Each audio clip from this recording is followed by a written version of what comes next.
এইবার দুনিকে নিয়ে নতুন জীবন শুরু করতে চলেছে রানী। দুনির জন্মের পর থেকেই রানী এবং দুর্জয়ের জীবনে যেন অশান্তি লেগেই রয়েছে।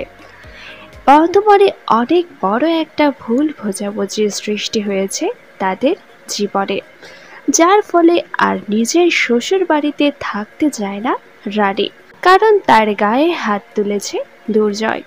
তাই নিজের ছোট্ট মেয়ে দুনিকে নিয়ে নিজের শ্বশুর বাড়ি ছেড়ে চলে গিয়েছে অনেক দূরে।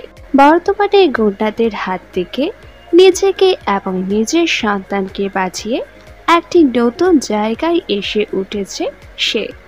সেই পরিবারেই বর্তমানে থাকছে রানী। রানী যে পরিবারে উঠেছে সেই পরিবারের সদস্য সংখ্যা ৩, কর্তা, গিন্নি এবং তাদের একজন যুবক পুত্র সন্তান। ধারাবাহিকের এই নতুন মুখী আস্তে আস্তে প্রেমে পড়ে যাবে রানী। তবে কি এবার রানী দুর্জয়ের মধ্যে সৃষ্টি হতে চলেছে আরো অনেক বড়সড় দূরত্ব? সেটাই দেখার আগামী পর্বে।